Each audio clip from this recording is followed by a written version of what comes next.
Hello दोस्तों, नमस्कार। आज हम बात करने वाले हैं आई दृष्टि घटना चक्र की। ये लास्ट राष्ट्रीय परिदृश्य की ये अंतिम वीडियो होगी, ठीक है ना। ये तीसरी वीडियो है, नहीं चौथी वीडियो है। और इस वीडियो में हम जो है राष्ट्रीय परिदृश्य का लगभग 37 पेज थे और इन सबको कंप्लीट करने वाले हैं, ठीक है। और ये वीडियो जो है ये आने वाले वीडियो के री एग्ज़ाम के लिए और इसके साथ ARO के एग्ज़ाम के लिए मोस्ट इम्पोर्टेंट वीडियो साबित होने वाली है, अगर आप इस वीडियो को अच्छे से देख लेते हैं। और इसके साथ दोस्तों इस वीडियो की जो PDF है, PDF की बात करें तो आपको कंप्लीट बुक की PDF मिल जाएगी और इसके साथ जो है आपको हाईलाइट वाली PDF भी मिल जाएगी। और वो कहाँ पे मिलेगी, इसके दो रास्ते हैं, ठीक। पहला रास्ते की अगर हम बात करें दैट इज़ टेलीग्राम, ठीक है। तो टेलीग्राम का लिंक जो आपको डिस्क्रिप्शन में मिल जाएगा, वहाँ से आप टेलीग्राम चैनल ज्वाइन कर सकते हैं। एंड इसके साथ अगर आपको यहाँ से टेलीग्राम चैनल नहीं ज्वाइन कर पा रहे तो आप यूट्यूब चैनल के अबाउट सेक्शन में जाएं, वहाँ पे आपको एक नंबर दिखेगा, वहाँ पे आप व्हाट्सएप कर दें और वहाँ से आपको PDF सेंड कर दी जाएगी पर्सनली, ठीक। इसके साथ जो टेलीग्राम चैनल है, इस टेलीग्राम चैनल पे और भी बहुत सारी चीज़ें पड़ी हैं, बहुत सारी वीडियो पड़ी हैं, वहाँ उन्हें आप डाउनलोड करें और उनका आप फ़ायदा उठाएं, ठीक। अब ये सारी बातें हुई और अब हम बात करने वाले हैं सीधे टॉपिक पे। तो दोस्तों यहाँ पे हम स्टार्ट करते हैं स्वच्छता ही सेवा 2022 और सुजलम 1.0 और 2.0 अवार्ड के बारे में, ठीक है। तो यहाँ पे आप पढ़ सकते हैं, ठीक है। और इसके साथ अब हम बात करेंगे इसके इम्पोर्टेंट टॉपिक पे, ठीक। तो ये स्टार्टअप ग्रैंड चैलेंज है, ये आप देख सकते हैं। इसमें जो है आप यहाँ देख सकते हैं गंदला जल प्रबंधन में राज्य में हरियाणा और एजेंसी का नाम यहाँ जिला परिषद भवानी, ठीक है। और इसको जो है रैंक मिली है 1। आपको ये इम्पोर्टेंट करना है, गंदला जल प्रबंधन में हरियाणा ने टॉप रैंक प्राप्त किया, बस इतना याद कर लो, ठीक है। वही बात की जाए अगर जैविक अपशिष्ट प्रबंधन के बारे में तो कर्नाटक ने टॉप किया है, रैंक 1 प्राप्त किया, ठीक। और इसी प्रकार से आगे आप यहाँ देख सकते हैं Govardhan galvanising organic bio agro resources धन में जो है महाराष्ट्र और तमिलनाडु ने महाराष्ट्र ने पहली रैंक प्राप्त किया और तमिलनाडु ने क्रम से दूसरी रैंक प्राप्त किया, ठीक। इसी प्रकार से प्लास्टिक अपशिष्टन प्रबंधन में गुजरात ने पहली रैंक प्राप्त किया और वहीं तमिलनाडु की बात की जाए तो सेकंड रैंक प्राप्त किया। इसमें इतना काफ़ी इंपॉर्टेंट है और इससे ज़्यादा पढ़ने की आपको ज़रूरत नहीं है, ठीक। एंड यहाँ पे हम बात कर लेते हैं स्वच्छ सर्वेक्षण ग्रामीण 2022, ठीक। तो इसमें जो है पेयजल एवं स्वच्छता विभाग 2018 से सर्वेक्षण, ये सब इम्पोर्टेंट देखो फिलहाल नहीं है, बट आप चाहें तो जब PDF पढ़े तो पढ़ लेना। बट मैं यहाँ पे वीडियो में केवल वो पॉइंट डिस्कस करूँगा जो इम्पोर्टेंट है, ठीक है ना। तो यहाँ पे IIP सोच रिसर्च प्राइवेट लिमिटेड के द्वारा इसको संचालित किया गया था, ये इम्पोर्टेंट है, ठीक। स्मृति तथ्य जो करंट अफेयर से संबंधित है, ठीक है ना। तो ये जो है 2 अक्टूबर 2022 को स्वच्छ भारत दिवस, ठीक है, 2022 के अवसर पर इस रिपोर्ट को जारी किया गया था, स्वच्छ सर्वेक्षण ग्रामीण रिपोर्ट 2022, ठीक है। और इसमें क्या कहा गया, यह सर्वेक्षण जो है पेयजल एवं स्वच्छता विभाग द्वारा पूर्ण किया गया है। नेक्स्ट कहा गया इस सर्वेक्षण में देश भर में करीब 33 राज्य और केंद्र शासित प्रदेश को, ठीक है, इसमें सम्मिलित किया है। अब जिसमें कौन कौन से हैं ये देख लेते हैं। यहाँ पर 3 केंद्र शासित प्रदेशों की बात की गई है, बाकी 30 जो है आपके, नहीं 30 तो स्टेटस भी नहीं है, 1 मिनट, 33 टोटल हैं, ठीक है ना, केंद्र शासित प्रदेश और राज्य, ठीक है। जिसमें 3 केंद्र शासित प्रदेशों, जिसमें चंडीगढ़, दिल्ली और लक्षद्वीप को छोड़कर इन 3 को छोड़ दिया है। बाकी क्योंकि टोटल कितने हैं 28 और प्लस 8 36, 36 में से 3 निकाल दिए तो कितने बचे 33, इनको शामिल किया गया, ठीक है। और निकाला किसे गया है, जिसमें चंडीगढ़, दिल्ली और लक्षद्वीप को इन्हें बाहर कर दिया। इन्हें छोड़कर जो है 709 जिले और जिसमें क्रम से जो गाँव की संख्या 17,559 गाँव को शामिल किया गया, ठीक। देश भर के 33 राज्य केंद्र शासित प्रदेशों की समग्र रैंकिंग में उत्तर प्रदेश का जो स्कोर है ये 18वां स्थान है। ये इंपॉर्टेंट है, आपको यहाँ पर ये याद करके रखना है कि यूपी की जो रैंक कितनी है, 18th रैंक है, क्योंकि हम यूपी के पॉइंट ऑफ व्यू से इस वीडियो को बना रहे हैं, ठीक है। और यूपी के पड़ोसी जो स्टेट है उनको भी हम याद करके रख लेना है। बिहार की रैंक की बात की जाए तो 32 है, ऐसे याद कर लो, 18 दूनी 36 होता है, 36 के करीब 32 है, ठीक है ना। तो इस प्रकार से आप याद कर लें। अब यहाँ नेक्स्ट बात कर लेते हैं, सेम चीज़ दिखाई गई है यहाँ पर 3 शीर्ष बड़े राज्यों में जिनकी जो संख्या 30 लाख से अधिक है, ठीक है ना। तेलंगाना, हरियाणा और आपका तमिलनाडु। तेलंगाना जो है ये पुरस्कार राशि 5 करोड़, हरियाणा 3 करोड़ और तमिलनाडु को 2 करोड़ पुरस्कार राशि के रूप में मिला है। और इन्होंने स्कोर ये क्रम से प्राप्त किया और रैंक जो है बड़े राज्यों में तेलंगाना ने प्राप्त किया। ये इंपॉर्टेंट है, ठीक। एंड नेक्स्ट यहाँ पे देख लेते हैं 3 छोटे राज्यों में और केंद्र शासित प्रदेशों में, ठीक है ना। तो छोटे राज्यों में या फिर आपके केंद्र शासित प्रदेशों, इनको सम्मिलित रूप से इकट्ठा रैंक दिया गया। तो अंडमान निकोबार को पहली रैंक दी गई है और वहीं दूसरे नंबर पे बात की जाए तो दादरा एवं नागर हवेली और दमन एवं दीव, और तीसरी रैंक दी गई है सिक्किम को, ठीक, जिन्हें क्रम से ये राशि भी प्रदान की गई है। तो राशि वाले इंपॉर्टेंट क्वेश्चन नहीं है, अक्सर नहीं पूछे जाते, बट जनरली रैंक में पूछे जाते हैं कि किसकी रैंक प्रथम है, और कई बार इसमें जो है अक्रम लगाने को भी पूछ लिया था, ठीक। शीर्ष 3 जिले, अगर शीर्ष 3 जिले की बात की जाए तो भवानी हरियाणा का, ठीक है, 2 करोड़ रुपये, और जगित्याल तेलंगाना का दूसरे नंबर, और निजामाबाद ये तेलंगाना का तीसरे नंबर पे इस डिस्ट्रिक्ट में टॉप किया, ठीक। अब यहाँ पे थोड़ा देख लेते हैं, इसमें कह रहा है कि मोबाइल ऐप एवं वेब पोर्टल के माध्यम से सर्वाधिक भागीदारी वाला जिला जो है ये उत्तर प्रदेश है, ठीक है ना। जिस उत्तर प्रदेश एक ऐसा राज्य है जिसने जो सर्वाधिक मोबाइल ऐप एवं वेब पोर्टल के माध्यम से भागीदारी की है, ठीक है। तो ये आप देख सकते हैं। एंड मोबाइल ऐप एवं वेब पोर्टल के माध्यम से जो सर्वाधिक भागीदारी जिला कौन सा है, कानपुर। स्टेट कौन सा है आपका, यूपी, और यूपी का ही जो डिस्ट्रिक्ट है वो आपका कानपुर है, ठीक है ना। और जिला में टॉप किसने किया, हरियाणा की भिवानी ने, ठीक है। और बात की जाए अगर हम यूटी या छोटे जो स्टेट है उनमें टॉप किया है किसने, अंडमान निकोबार ने, और बड़े राज्यों में किसने टॉप किया है, तेलंगाना। बस इतना डेटा आपको याद करके रखना है, ठीक।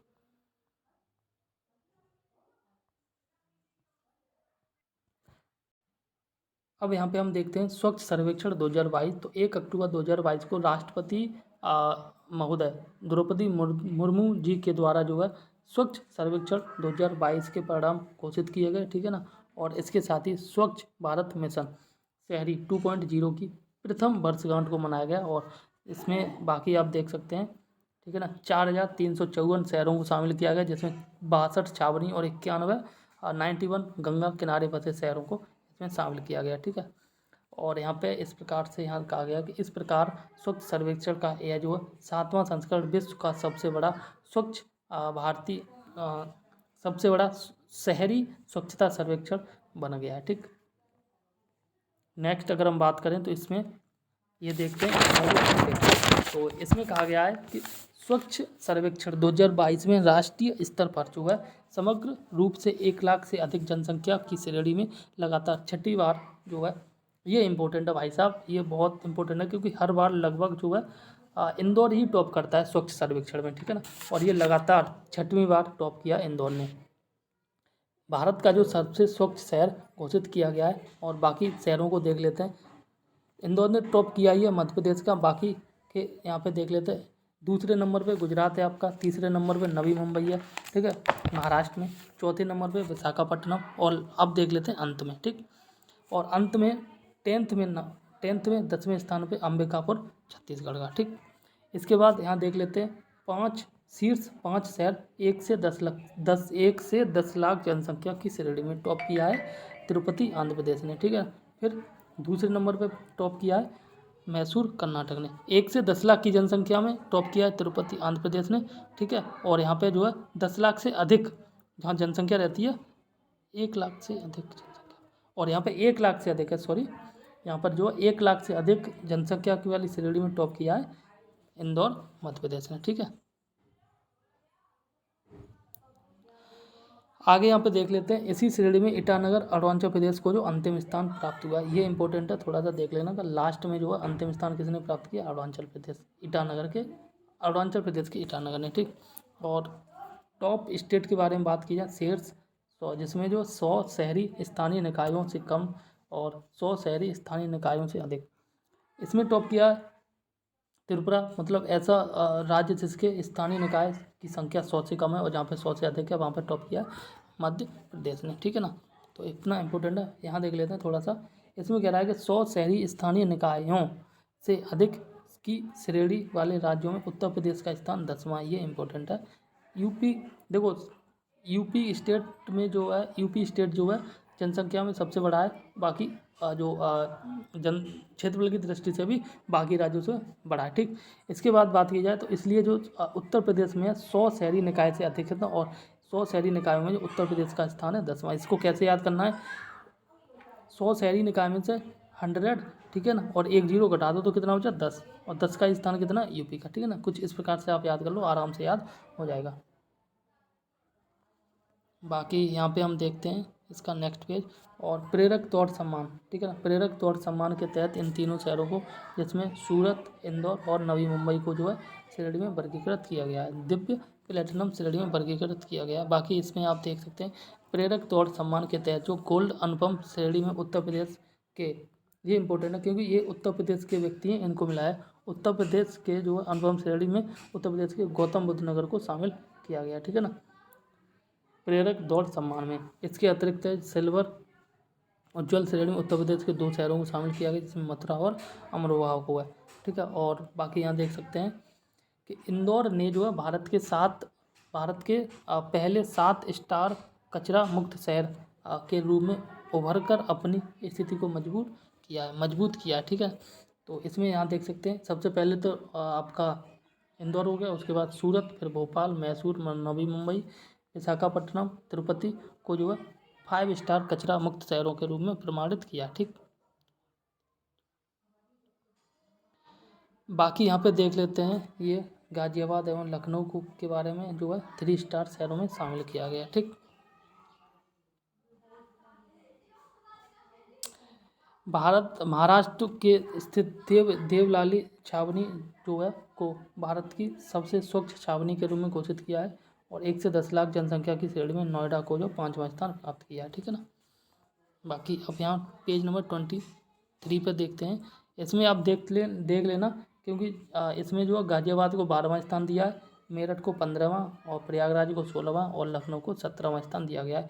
इस श्रेणी में जो वाराणसी को 21वां स्थान दिया है, आगरा को 23वां और कानपुर को जो है 29वां स्थान दिया गया। ठीक, अब बात कर लेते हैं इसमें भारत पर्यटन सांख्यिकी। ठीक है, भारत पर्यटन सांख्यिकी 2022, और इसमें यहाँ पे देखते हैं कि यह जो इस बार जो संस्करण था, ठीक है ना, 63वां संस्करण था। और यहाँ देखते हैं नेक्स्ट में यहाँ पे कह रहा है कि वर्ष 2021 में 7 मिलियन अंतर्राष्ट्रीय पर्यटक आए थे, जिसमें 1.52 मिलियन विदेशी पर्यटक थे और 5.48 मिलियन जो है अप्रवासी भारतीय थे।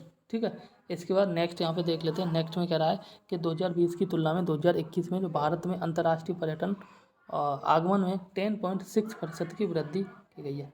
20 की अपेक्षा 21 में 10.5%, 10.6% की वृद्धि दर्ज की गई है। ठीक है ना, यहाँ ये इम्पोर्टेंट है कि सबसे अधिक यूएसए से आए हैं, ठीक है ना, फिर बांग्लादेश से, और जिसमें जो पर्यटकों की संख्या ये 4,29,860, और वहीं बात की जाए बांग्लादेश तो यह 2,40,554।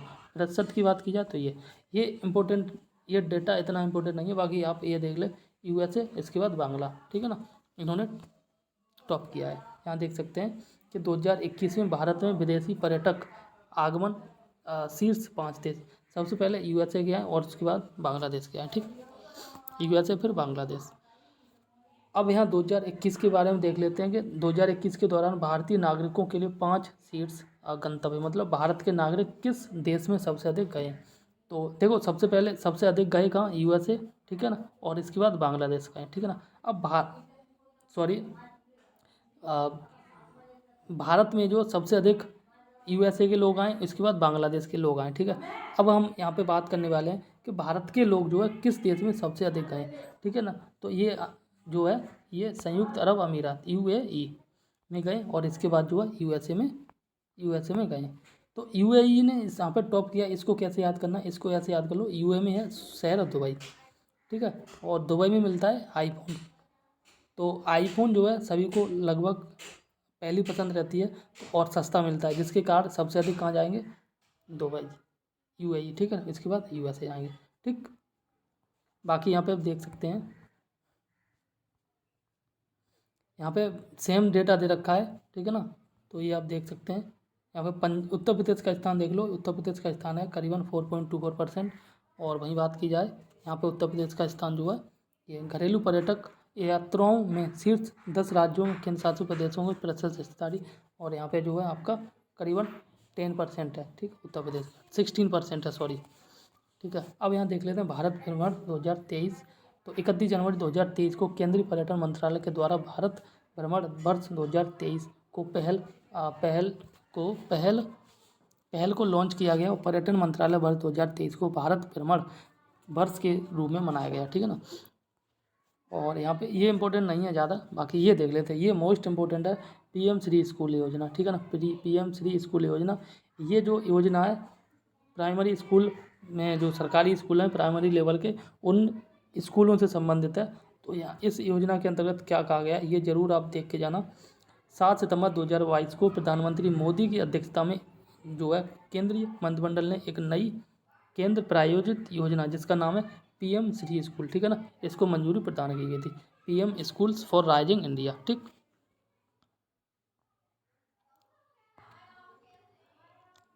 यहाँ पे हम देखते हैं और इसमें कहा गया कि इस योजना का जो कार्यान्वयन 5 वर्षों की अवधि है, ठीक है ना, 2022-23 से लेकर 2026-27 तक, ठीक है।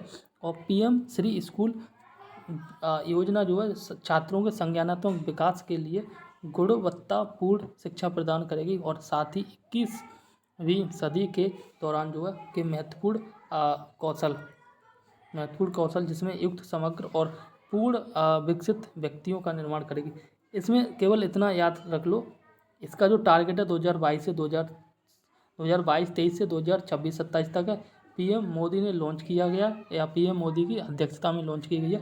और पीएम श्री योजना का संबंध जो है वो शिक्षा से संबंधित है, बस इतना याद कर लो, दैट इज इनफ, ठीक है ना। वहीं यहाँ पे देख लेते हैं कि इस योजना में जो पीएम श्री स्कूल देश भर के 14,500 से अधिक स्कूलों के विकास के लिए एक नई योजना है, ठीक है ना। और केंद्र सरकार और राज्य और केंद्र शासित प्रदेश या सरकार निकाय स्थानीय निकायों द्वारा प्रबंधित कुछ चयनित मौजूदा स्कूलों को यह सुदृढ़ बनाने के लिए, ठीक। यहाँ पे देख लेते हैं कि ये स्कूल आदर्श या नमूना स्कूलों के रूप में कार्य करेंगे और राष्ट्रीय शिक्षा नीति 2022 के सभी घटकों को प्रदर्शित करेंगे और साथ ही अपने निकटवर्ती अन्य स्कूलों को भी मार्गदर्शन प्रदान करेंगे, ठीक है ना। और पीएम श्री स्कूलों को ग्रीन स्कूलों के रूप में विकसित किया जाएगा। इसके तहत जो है यहाँ पे कहा गया है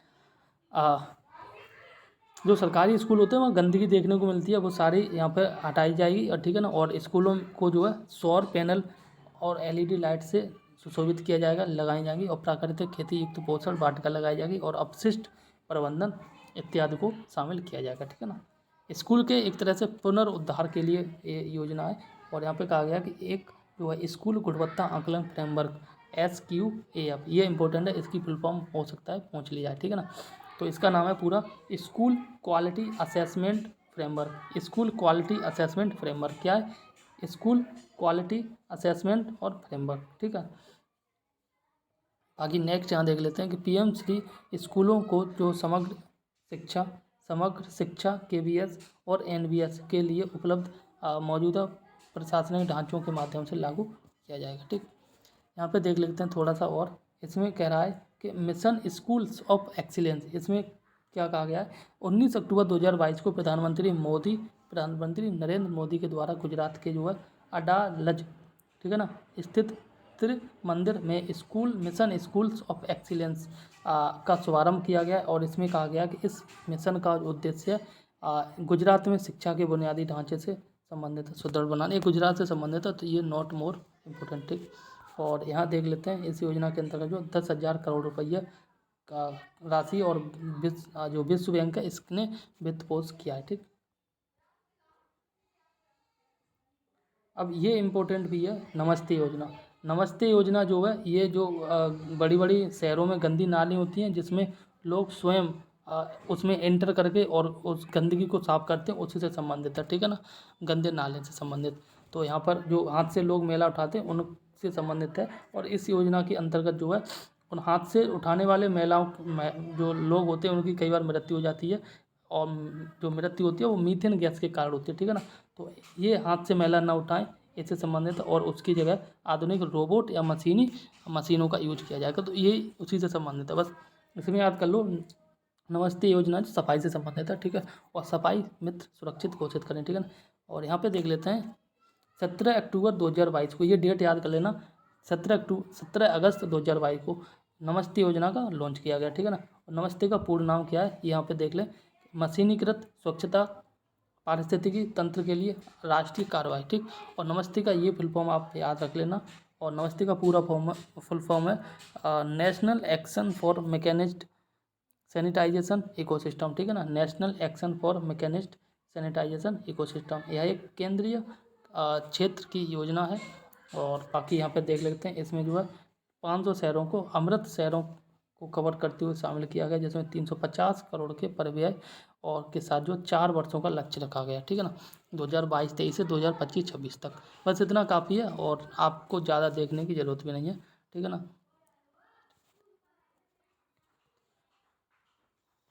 बाकी अब हम यहाँ पे देखते हैं नेक्स्ट, और इसमें जो है आपका पेज नंबर 24 के बाद 25। तो इस 25 पेज नंबर में जो है, इसमें मंडला जो है पहला कार्यात्मक रूप से साक्षर जिला बन गया है। अब ये देख लो कि मंडला जिला है कहाँ पे, ठीक है ना। तो यूनेस्को के अनुसार कार्यात्मक साक्षरता किसी व्यक्ति की उन सभी गतिविधियों से संलग्न होने की, ये सब छोड़ो, बाकी आप ये देख लो, मंडला जो है मध्य प्रदेश का डिस्ट्रिक्ट है, ठीक है ना, और भारत का पहला जिला बन गया है पूर्ण रूप से कार्यात्मक साक्षरता, ठीक है। बस इतना देख लो, इतना काफ़ी है आपके लिए। बाकी आप चाहें तो ये पूरा पढ़ लेना, ठीक है। और यहाँ देख लेते हैं 2011 की जनगणना के अनुसार भारत की साक्षरता दर जो है करीब 73% थी, और जिसमें पुरुषों की जो संख्या थी वो 80 पुरुष साक्षरता की दर थी ये 80.9, करीबन 81%, और महिला की बात की जाए तो 64.6% थी, ठीक। भारत सरकार के द्वारा जो है देश भर में स्वच्छता दर बढ़ाने के लिए किए गए प्रयास, ठीक है ना। तो स्वच्छता नहीं, यहाँ पर साक्षरता दर है, ठीक है ना, एजुकेशन। एक भारत सरकार ने सर्व शिक्षा अभियान को स्टार्ट किया था 2001 से 2002 में। फिर वयस्क साक्षरता में वृद्धि के लिए साक्षर भारत मिशन शुरू किया था वर्ष 2009 में। समग्र शिक्षा योजना वित्तीय वर्ष 2025-26 तक के लिए लागू किया गया, और राष्ट्रीय शिक्षा नीति 2020 और न्यू इंडिया लिटरेसी प्रोग्राम जो है ये नव भारत साक्षरता कार्यक्रम को वित्त वर्ष 2022 से 27 की अवधि के लिए मंजूर किया गया था, ठीक। अब यहाँ पे हम देख लेते हैं नेक्स्ट, इसमें स्माइल योजना, जितनी भी योजना हैं जनरली जो है सेंट्रल गवर्नमेंट के द्वारा स्टार्ट की जाती हैं, और जिसमें जो लॉन्च करने वाला व्यक्ति होता है वो स्वयं पीएम नरेंद्र मोदी जी होते हैं जनरली। बट बाकी कई बार जो गृह मंत्री है इनके द्वारा भी लॉन्च कर दी जाती है, और कई बार जो है रक्षा मंत्री है उनके द्वारा भी लॉन्च कर दी जाती है, ठीक है ना। यहाँ पे देख लेते हैं इसमें क्या कह रहा है कि केंद्रीय सामाजिक न्याय एवं अधिकारिता मंत्रालय के द्वारा जो है स्माइल नामक एक छतरी योजना को लॉन्च किया गया, ठीक है ना। इसमें कह रहा है इसका जो स्माइल है इसका पूर्ण नाम क्या है, स्माइल का पूर्ण रूप है आजीविका और उद्यम हेतु लाभान्वित व्यक्तियों की सहायता। ये तो हिंदी हो गया, और इंग्लिश में देखें तो यह support for marginalised individuals for livelihood and enterprise, ठीक है ना। स्माइल ये पूरा नाम है। ये जितने भी फुल फॉर्म ये मोस्ट इंपॉर्टेंट आपको याद करके रखना है, ठीक है। इस योजना के अंतर्गत जो है 2 उप योजनाएँ भी है, एक छतरी योजना है, ठीक है ना। और इस योजना के अंतर्गत 2 पार्ट है, एक और पहली में ट्रांसजेंडर व्यक्तियों को कल्याण के लिए व्यापक पुनर्वास के लिए केंद्रीय क्षेत्र की योजना, ठीक है ना। और दूसरी है ये भिक्षावृत्ति में जो संलग्न व्यक्ति है उनको इससे दूर करना, ठीक है ना। बाकी यहाँ पे देख सकते हैं स्माइल 75 पहल जो है इसको लॉन्च किया गया 12 अगस्त 2022 को, और ये कहाँ पे हुआ, नई दिल्ली में, ठीक है ना। और केंद्र सरकार ने स्माइल योजना के अंतर्गत जो भिक्षावृत्ति में संलग्न व्यक्तियों के व्यापक पुनर्वास की उप योजना को कार्यान्वित करने के लिए 75 नगर निगमों की पहचान की गई है। देखो भिक्षावृत्ति आपको जनरली वहाँ देखी जाती है जितने भी बड़े शहर हैं, ठीक है ना, जैसे दिल्ली है, मुंबई है, ठीक है ना, कोलकाता है, जितने भी बड़े शहर हैं वहीं पर ये भिक्षावृत्ति यानी कि जो भिखारी हैं ये लोग देखने को मिलते हैं, ठीक है ना। तो इन्हीं नगरों को यहाँ पे शामिल किया गया, नगर निगमों को शामिल किया गया है। और सच कहें ना तो जो जितने भी लोग भीख मांगते हैं ना वो मजबूरी नहीं बल्कि वो उनका धंधा है। आप अगर डेली का 1000 रुपये कमा रहे हैं ना तो वो करीबन 1500 से 2000 रुपये कमाते हैं डेली का, ठीक है ना। एंड यहाँ पे देख लेते हैं नेक्स्ट, इस इस पहल का कार्यान्वयन जो है सामाजिक न्याय और अधिकारिता मंत्रालय के द्वारा किया गया है और इसके कुछ निम्न उद्देश्य हैं। तो बस सेम वही उद्देश्य हैं, बाकी यहाँ देख लेते हैं। उत्तर प्रदेश का इसमें जो है वो दूसरा स्थान है। ठीक,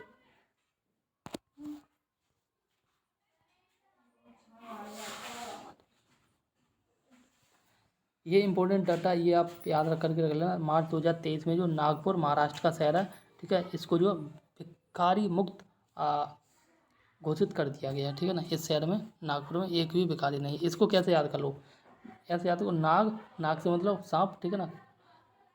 महाराष्ट्र के नागपुर में नाग है, इसलिए एक भी भिखारी वहाँ पे नहीं है। ठीक, गति शक्ति विद्यालय, गति शक्ति विश्वविद्यालय, इसके बारे में यहाँ देख लेते हैं। और इसमें जो है आप यहाँ देख सकते हैं कि 8 अगस्त 2022 को इस योजना को लॉन्च किया गया और राज्यसभा द्वारा जो केंद्रीय विश्वविद्यालय, ठीक है ना, विधेयक 2022 पारित किया गया। ठीक है, ध्यातव्य है कि इस विधेयक यह विधेयक जो लोकसभा के द्वारा 3 अगस्त 2022 को पारित किया गया था।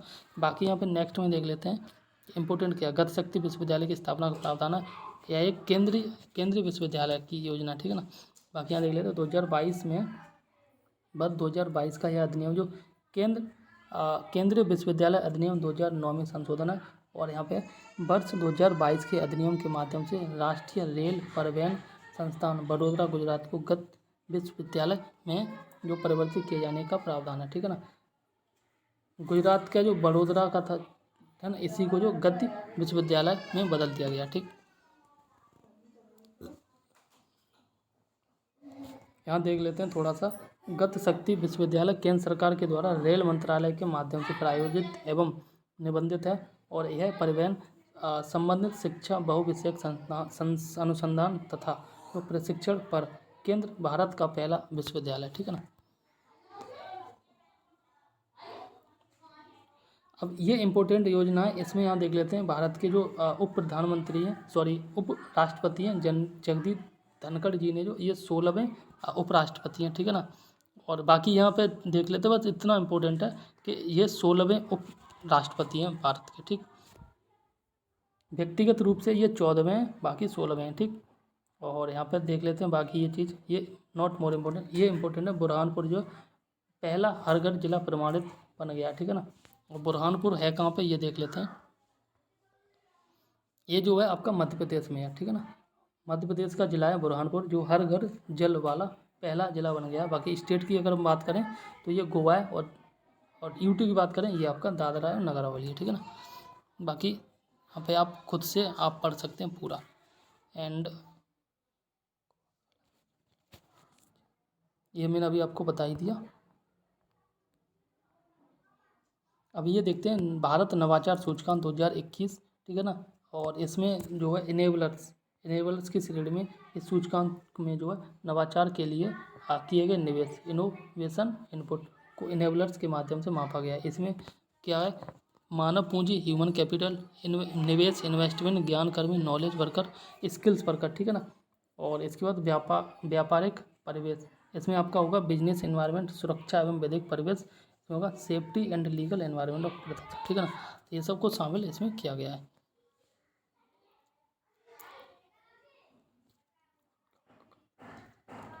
यहाँ पे देख लेते हैं इसको जो है 21 जुलाई 2022 को नीति आयोग के द्वारा भारत नवाचार सूचकांक 2021 में जारी किया गया। तो और इस बार जो है इसका तीसरा संस्करण है, बस इतना इम्पोर्टेंट है। ठीक है ना। और इसमें शामिल जो है सारे के सारे शामिल 28 राज्य और 8 केंद्र शासित सभी को शामिल किया गया है। और इसमें 3 श्रेणियों में विभक्त किया गया। ठीक है ना, बड़े मेजर स्टेट्स और बाकी उत्तर नॉर्थ ईस्ट वाले और केंद्र शासित प्रदेश। ठीक है ना, इन सब में को शामिल किया गया। गोवा को जो एक राज्य होने के बावजूद एक छोटे आकार के कारण इसको जो है केंद्र शासित प्रदेश में शामिल किया गया।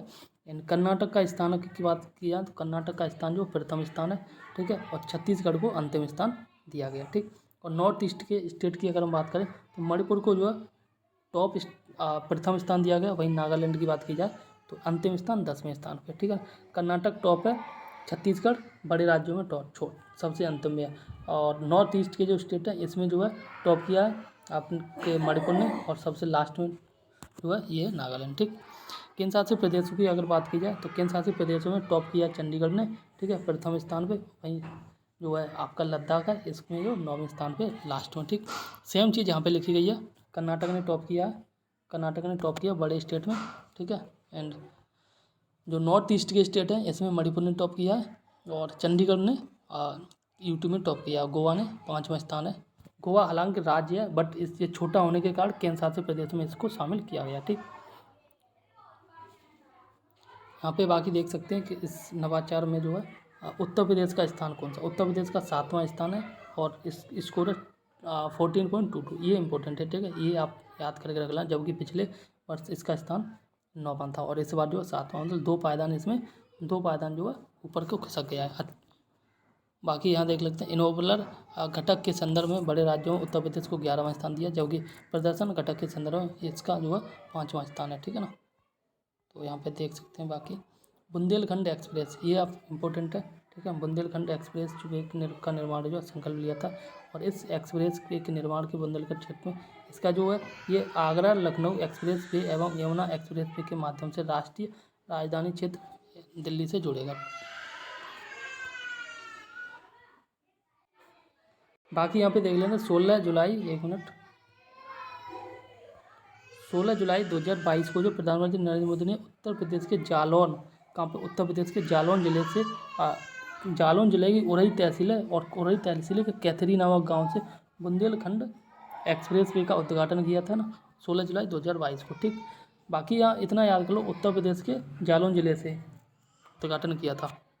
और यहाँ पे देख लेते हैं नेक्स्ट कि विदित हो कि प्रधानमंत्री ने 29 फरवरी 2020 को इस एक्सप्रेस का शिलान्यास रखा था। ठीक है ना, यहाँ पे आप देख लेते हैं इसकी जो कुल लंबाई इंपॉर्टेंट है, लंबाई जनरली पूछ लेते हैं। बुंदेलखंड एक्सप्रेस वे की लंबाई कितनी है? 296 किलोमीटर, याद कर लो, 0.07। ठीक है ना, और बाकी ये 6 लाइन वाला है। ठीक है, एंड ये जो है इसका प्रारंभ जनपद जो है चित्रकूट में जो है राष्ट्रीय राजमार्ग 35 पर जो है ये जाता है, और समाप्ति स्थान है इटावा। ठीक है, तो चित्रकूट से इटावा तक जाता है। ठीक है ना, 6 लेन वाला है, और इसकी जो है टोटल लंबाई कितनी है? 296 किलोमीटर। ठीक, बाकी यहाँ पे देख सकते हैं यह जो एक्सप्रेस 7 जिलों से होकर गुजरता है, जिसमें चित्रकूट, बांदा, महोबा, हमीरपुर, जालौन, औरैया और इटावा है। ठीक, और बाकी यहाँ देख सकते हैं इसमें जो मुख्य नदियाँ हैं वो हैं बागेन, ठीक है, केन, श्यामा, चंदावल और बिरमा, यमुना, बेतवा और सेंगर। ठीक, बाकी ये थोड़ा सा अलग है, दूसरे जो हाईवे उसके बारे में बात की। भारत का पहला 14 लेन वाला जो हाईवे एक्सप्रेस वे है वो दिल्ली मेरठ एक्सप्रेस वे है, जो भारत का सबसे चौड़ा एक्सप्रेस वे है। ठीक है ना, तो अब यहाँ देख लेते हैं NIRF इंडिया रैंक 2022। ठीक है ना, तो इसका यहाँ देख लेते हैं। बाकी इसका इस बार जो 7वां संस्करण था, और पहली बार जो अनुसंधान स्थानों को भी रैंक दी गई है, और इसमें बाकी यहाँ देख लेते हैं। एंड स्मृति तथ्य इसमें देख लेते हैं, इसमें कि इसकी जो एक तरह धर्मवाद है, लॉन्च किया गया 15 जुलाई 2022 को, और शिक्षा मंत्री धर्मेंद्र प्रधान के द्वारा। ठीक है ना, national institutional ranking framework NIRF के अंतर्गत देश में उच्च शिक्षण संस्थानों की इंडिया रैंकिंग 2022 जारी की गई। ठीक है ना, और शीर्ष 10 राज्य इसमें टॉप राज्य नहीं, यूनिवर्सिटी संस्थान या IIT मद्रास ने टॉप किया, चेन्नई किया। ठीक है ना, 87.59 स्कोर के साथ। और वहीं अगर हम बात करें उत्तर प्रदेश के संस्थानों की, तो उत्तर प्रदेश में टॉप 5वें रैंक पे IIT कानपुर, 11वीं रैंक पे बनारस हिंदू विश्वविद्यालय, और 19वीं रैंक पे अलीगढ़ मुस्लिम यूनिवर्सिटी, और 29वीं रैंक पे BHU। ठीक,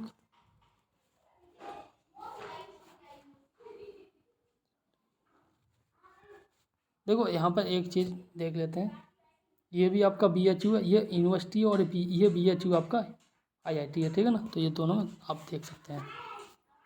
अब यहाँ पे देख लेते हैं, ये विश्वविद्यालय की श्रेणी में जो भारतीय विज्ञान अनुसंधान बेंगलुरु को प्रथम स्थान मिला है। ये आप इम्पोर्टेंट है, भारतीय विज्ञान श्रेणी में ये जो है बेंगलुरु को प्रथम स्थान मिला है। ठीक, बाकी आप देख लेना। एंड नेक्स्ट अब हम बात करते हैं NFSA के लिए राज्य रैंकिंग सूचकांक। ठीक है, NFSA राज्य रैंकिंग सूचकांक, और इसमें जो है इम्पोर्टेंट वो देखते हैं। SDG भाई साहब हमेशा आता है। ये इसका जो लक्ष्य 2030 तक है, और 2030 तक जितने भी एग्जाम होंगे हमेशा प्रत्येक एग्जाम में आएगा, एक कम से कम एक क्वेश्चन तो आता ही आता है। मैक्सिमम 2 या 3 क्वेश्चन तो आते ही हैं, ठीक है ना। तो SDG की बात की जाए 17 इसके लक्ष्य हैं और जिसका जो गोल है 2030 तक, ठीक है ना। ये इंपॉर्टेंट है, आप याद कर लेना। बाकी यहाँ पे देख लेते हैं SDG 1 में जो है गरीबी की समाप्ति के बारे में बात की है, SDG 2 में भुखमरी, ठीक है ना, और SDG 3 में अच्छा स्वास्थ्य एवं कल्याण, SDG 5 में जो है लैंगिक समानता के बारे में बात की है, ठीक है। और वहीं यहाँ देख लेते हैं कि 5 जुलाई 2022 को नई दिल्ली में भारत में खाद्य एवं पोषण सुरक्षा विषयों पर इस केंद्र शासित प्रदेशों के खाद्य मंत्रियों के सम्मेलन का आयोजन किया गया। बाकी यहाँ तो थोड़ा देख लेते हैं इसका ये जो पहला संस्करण है, ठीक है ना, NFSA, इसकी फुल फॉर्म देखो पहले तो the national food security act, the national food security act इसका जो पहला संस्करण है और खाद्य एवं सार्वजनिक वितरण विभाग ने इस सूचकांक को विकसित किया है, ठीक है ना। किसने किया है? खाद्य एवं सार्वजनिक वितरण विभाग ने। इसमें यहाँ देख लेते हैं टॉप 5 स्टेट में। उत्तर प्रदेश का देख लो, उत्तर प्रदेश सेकंड रैंक पे है, ठीक है ना, और टॉप किया उड़ीसा ने, ठीक।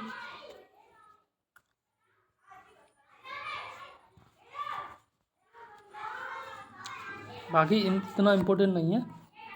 एंड यहाँ देख लेते हैं बाकी चीज़ें, आप देख लेना। एंड NFS जो है 2013 ये अधिनियम है। और अब यहाँ देख लेते हैं 16वां राष्ट्रपति चुनाव, ठीक है ना।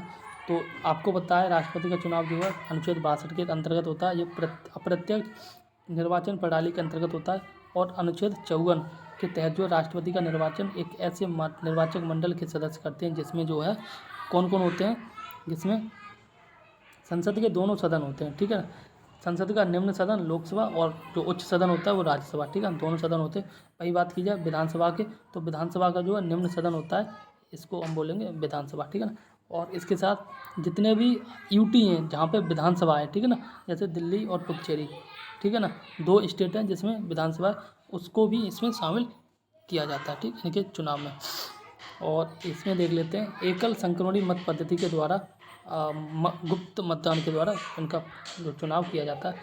और इस बार देख लेते हैं बाकी चीज़ें। और यहाँ पे ये देख लो कि ये जो है 22 जुलाई 2022 को 16वें राष्ट्रपति चुनाव हुए थे, ठीक है ना।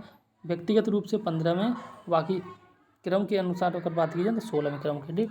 और इसके साथ देख लेते हैं यहाँ पर इस बार आपको पता होगा, खैर महासचिव जो PC मोदी को निर्वाचन अधिकारी के रूप में नियुक्त किया गया था। और PC मोदी, ये इंपॉर्टेंट है, देख लेना। और 16वां राष्ट्रपति चुनाव था, ठीक है। राष्ट्रपति बनी महोदय द्रौपदी मुर्मू और इनके अपोजिट में थे यशवंत सिन्हा, ठीक। और द्रौपदी मुर्मू जो है BJP से थी और ये आपके कांग्रेस से थी, ठीक। बाकी यहाँ पे देख लेते हैं द्रौपदी मुर्मू को, ये सब छोड़ो, एंड यहाँ देख लेते हैं द्रौपदी मुर्मू के बारे में इंपॉर्टेंट फैक्ट। ये पहली आदिवासी महिलाएं, इनका जन्म उड़ीसा के मयूरभंज में जन्म हुआ था ये, ठीक है, 20 जून 1958 को।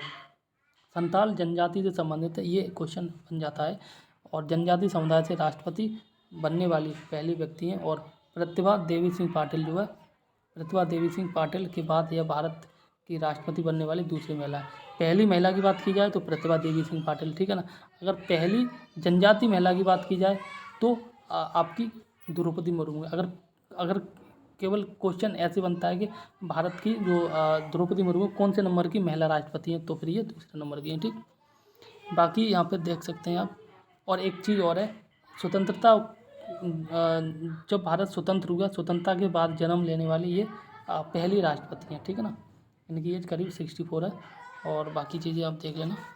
और देख लो, ये जो है राज्यपाल, 9वीं राज्यपाल के रूप में इन्होंने झारखंड में कार्यकाल किया था, ठीक। मतलब जब राष्ट्रपति हुए ना उससे पहले ये झारखंड की राज्यपाल थी द्रौपदी मुर्मू जी। राष्ट्रपति चुनाव ये आप देख सकते हैं। पुल्लमपारा जो है, ये इंपॉर्टेंट है, पुल्लमपारा जो है देश की पहली पूर्ण डिजिटल साक्षर पंचायत बन गई है, ठीक है ना। पुल्लमपारा है कहाँ पे, ये देख लेते हैं। पुल्लमपारा जो है ये आपके केरल में, इससे ज़्यादा आपको पढ़ने की ज़रूरत नहीं है, ठीक है ना। डिजिटल रूप से साक्षर ग्राम पंचायत बन गई है। और आपको पता है केरल के जो मुख्यमंत्री है पिनरई विजयन, ठीक है। बाकी यहाँ पे देख लेते हैं केरल फाइबर ऑप्टिक नेटवर्क परियोजना शुरुआत की है। केरल ने एक और योजना की शुरुआत की है जिसका नाम दिया है शॉर्ट में केपोन, केरला फाइबर ऑप्टिक नेटवर्क, ठीक है ना। एंड यहाँ पे देख सकते हैं, ये आप देख लेना, ये भी इम्पोर्टेंट है। केरल सवारी जो है ये स्टार्ट करने में भारत का पहला राज्य है, ठीक है ना, केरल। अरे यार, ये केरल सवारी स्टार्ट की है केरल ने, ठीक है। यह एक ऑनलाइन टैक्सी, जैसे ओला है ना, ठीक है ना, उबर है, सेम है ओला केरल सवारी। अब बात कर लेते अग्निपथ के बारे में, ठीक है ना। ये आपको पता है कितना झंझट रहा था। तो ये सबसे बड़े रक्षा श्रम बल सुधार है, और इसमें 4 वर्ष के लिए ये सब पता ही होगा आपको। इसमें 4 वर्ष के लिए नौकरी दी जाएगी, बाकी बाद में इन्हें पेंशन भी नहीं दिया जाएगा और ग्रेच्युटी दे के इन्हें घर पे भेज दिया जाएगा, ठीक है ना।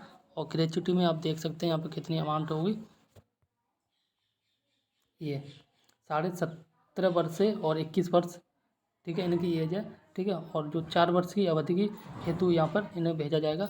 और यहाँ एक चीज़ और है, यहाँ पर महिलाओं को जो 20% आरक्षण देने की बात की गई है, ठीक है। और देखो प्रथम बैच में जितने भी अग्निवीर गए उनकी जो मैक्सिमम एज जो 23 साल थी, ठीक, छूट दी गई थी प्रथम बैच वालों को।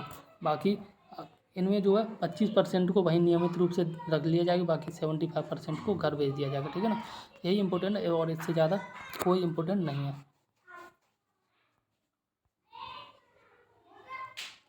बाकी यहाँ देख लेते हैं, इसके अतिरिक्त सेम ही है, बाकी आप देख सकते हैं खुद से। कुछ ये स्टेट हैं और जिन्होंने वायदा किया है कि जो जितने भी बाकी 75% जो बच्चे हैं और अग्निवीर हैं जो घर आएंगे उन्हें हम नौकरी दे देंगे। बाकी आप स्टेट देख सकते हैं, ठीक है ना। उत्तर प्रदेश ने कहा, क्या कहा ये देख लो। उत्तर प्रदेश ने कहा है कि राज्य पुलिस बलों की भर्तियों में प्राथमिकता दी जाएगी, ठीक है ना। भारत गौरव के तहत जो है देश की पहली निजी ट्रेन सेवा, भारत गौरव योजना के तहत देश की पहली निजी ट्रेन सेवा। तो यहाँ पे देख लेते हैं, ये जो है आपकी इसमें जो है ये है पहली सेवा को कोयम्बटूर उत्तर प्रदेश, कोयम्बटूर तमिलनाडु के कोयम्बटूर, ठीक है, से जो है साईनगर शिरडी महाराष्ट्र के बीच में चलेगी। भारत गौरव योजना में भारत की पहली निजी ट्रेन सेवा होगी, ठीक है ना।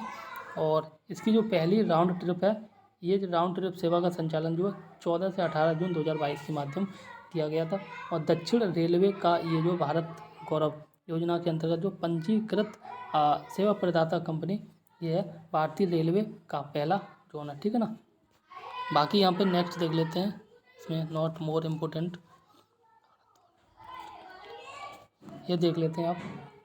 भारत और नेपाल को जोड़ने वाली यह जो पहली पर्यटन रेलगाड़ी है और रामायण सर्किट पर इस ट्रेन के संचालन के दौरान अयोध्या, नंदीग्राम, सीतामढ़ी, वाराणसी, प्रयागराज, चित्रकूट, पंचवटी इन सब के स्थानों में चलेगी, ठीक है ना।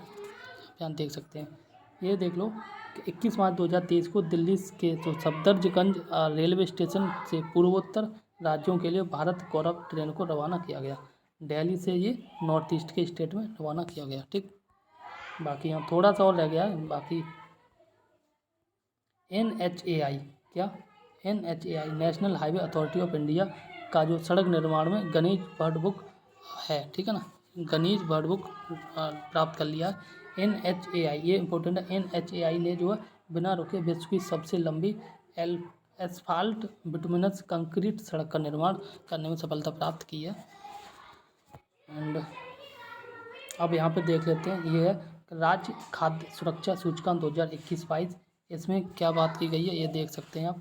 संस्करण, इसका जो प्रथम संस्करण वर्ष 2019 में लॉन्च किया गया था। और स्मृति तथ्य में यहाँ पे कहा गया 7 जून और 2022 को केंद्रीय स्वास्थ्य एवं परिवार कल्याण मंत्री डॉक्टर मनसुख मंडाविया के द्वारा जो है राज्य खाद्य सुरक्षा सूचकांक जारी किया गया, ठीक है ना। और इसमें जो है चौथा संस्करण है यह कौन सा संस्करण है इस बार, चौथा संस्करण। बाकी यहाँ पे आप देख सकते हैं, यहाँ पे देख लो तमिलनाडु का टॉप स्थान प्राप्त किया। और बाकी देख लेते हैं यूपी ने कौन सा स्थान प्राप्त किया, ठीक है ना। तो यूपी की अगर हम बात करें तो यहाँ पे देख सकते हैं इस श्रेणी में जो है यूपी ने जो है आपका 8वां स्थान प्राप्त किया 54.5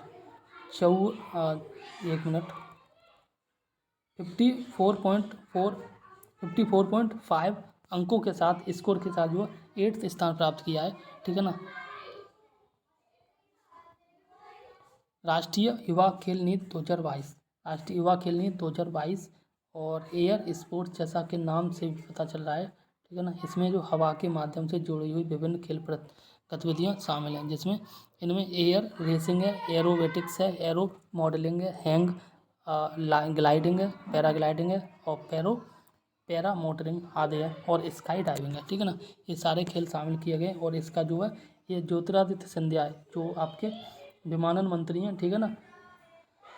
राष्ट्रीय युवा खेल नीति 2022 NFSP national air sports policy 2022 को लॉन्च किया है। इसको किसने लॉन्च किया? ज्योतिरादित्य सिंधिया ने लॉन्च किया, ठीक है ना। ये जो है विमानन मंत्री हैं, तो ये इम्पोर्टेंट इसलिए है क्योंकि ये कौन है? ये विमान मंत्री हैं और इन्होंने जो वायु वाला खेल है उसको लॉन्च किया। इसको कैसे याद करना?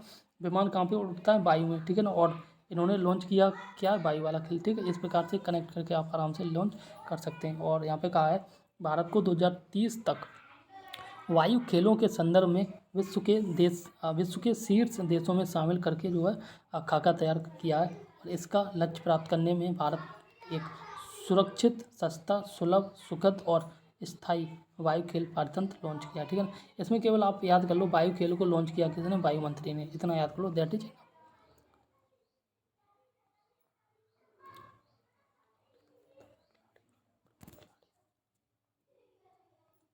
ये इम्पोर्टेंट है। ये ब्लू डूक जो है ये सिक्किम की पहली राज्य तितली है, ठीक है ना। ब्लू डूक को इतना ही देख लो, ये दूसरे स्टेट की बात है और बाकी इतना ज़्यादा इम्पोर्टेंट नहीं है, ठीक है ना। सेम ही चीज़ यहाँ पर कहा गया है ब्लू डूक के बारे में।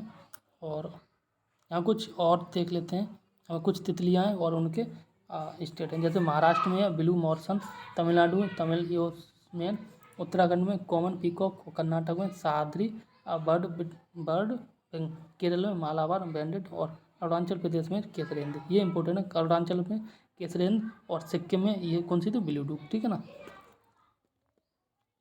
दिल्ली हवाई अड्डा जल विद्युत एवं सौर ऊर्जा से संचालित पहला हवाई अड्डा, ये इंपॉर्टेंट है। दिल्ली का कौन सा हवाई अड्डा है? इसमें IGI Indira Gandhi international airport जो है ये जल विद्युत एवं ऊर्जा से संचालित होने वाला पहला हवाई अड्डा बन गया है। इतना काफ़ी है आपके लिए, ठीक है। और बाकी यहाँ पे देख सकते हैं 1 जून 2022 को Indira Gandhi IGI international airport है, इसको जल विद्युत एवं सौर ऊर्जा के संयोजन से संचालित होने वाला भारत का पहला हवाई अड्डा बन गया, ठीक है। अगर केवल सौर ऊर्जा से संचालित होने वाले हवाई अड्डे की बात की जाए तो केरल का हवाई अड्डा कोचीन, ठीक।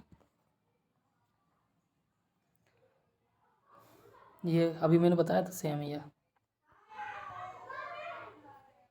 बाकी यहाँ पे आप देख सकते हैं नाम साई घोषणा पत्र हस्ताक्षरित। इसमें जो 15 जुलाई 2022 को हस्ताक्षर किए गए थे, इसमें असम और अरुणाचल प्रदेश के मध्य जो लंबे समय से सीमा विवाद था उसके मत किया गया। और यहाँ पे ऐसे क्वेश्चन बन सकता है, नाम साई घोषणा पत्र किन राज्यों से संबंधित है? असम और अरुणाचल प्रदेश, ठीक है। ये सीमा विवाद के तहत इसमें हस्ताक्षरित किए गए। इसमें जो है ये इम्पोर्टेंट क्वेश्चन, एक बार क्वेश्चन आया था कि ये सीमा विवाद में जो है इनके बीच में किन किन ने हस्ताक्षर किए थे। आई थिंक 2022 में PCS में आया था, ठीक है ना। तो उसमें तीसरा उसमें दोनों स्टेट के CM के नाम थे और इसके साथ जो गृह मंत्री का भी नाम था। बाकी यहाँ पे देख लेते हैं किस किस ने हस्ताक्षर किए हैं। मुख्यमंत्री हेमंत बिस्वा, ये आपको पता है असम के CM है, और अरुणाचल प्रदेश के मुख्यमंत्री पेमा खांडू ने हस्ताक्षर किए, ठीक है ना। तो यहाँ पे जो है सीमा विवाद में अब कभी भी अगर हस्ताक्षर हो तो सीमा विवाद में जो है केवल CM के ही हस्ताक्षर होते हैं। दोनों स्टेट के CM है, उन्हीं के हस्ताक्षर होंगे, गृह मंत्री इसमें रोल नहीं निभाएगा, ठीक है ना, याद रखना। और यही इसका आंसर था। यह घोषणा पत्र जो है नामसाई अरुणाचल प्रदेश में हस्ताक्षरित हुआ था, ठीक है ना। और इसका उद्देश्य जो है दोनों राज्यों के मध्य में 123 गाँवों से संबंधित सीमा विवाद को न्यूनीकृत या ख़त्म करना उसका उद्देश्य था, ठीक है। बाकी यहाँ पे देख लेते हैं, तो 123 से घटाकर 86 तक सीमित करने का निर्णय लिया गया, ठीक है ना। और यहाँ पे देखते हैं अतः समझौते के तहत जो है दोनों राज्यों के बीच विवादित गाँवों की संख्या जो 123 से घटाकर कितनी कर दिया? 86 तक सीमित कर दिया गया है, ठीक है। बाकी यहाँ पे इसमें जो है दोनों राज्य के कुल 37 गाँवों के संदर्भ में विवाद को समाप्त करने के रूप में सैद्धांतिक रूप से सहमत हो गए। बाकी बस इतना ही काफ़ी है, ठीक है। तो ये वीडियो जो है कम्प्लीटली ख़त्म हो चुकी है और टाइम भी हो गया करीबन 50 मिनट, ठीक है ना। इस वीडियो में जो है राष्ट्रीय परिदृश्य का कम्प्लीटली मैंने डिस्कशन कर लिया है। और इसके बाद नेक्स्ट वीडियो हम बात करेंगे इंटरनेशनल करंट अफेयर के बारे में, ठीक है ना। तो वीडियो अगर अच्छी लगी तो प्लीज़ वीडियो को लाइक करें, दोस्तों में शेयर करें और चैनल को भी सब्सक्राइब कर लें। और प्लीज़ आप जो है वीडियो में इसका फीडबैक ज़रूर दें, ठीक है ना। वीडियो आपको कैसी लगी प्लीज़ फीडबैक अवश्य दें। तो तब तक के लिए नमस्कार, जय हिंद।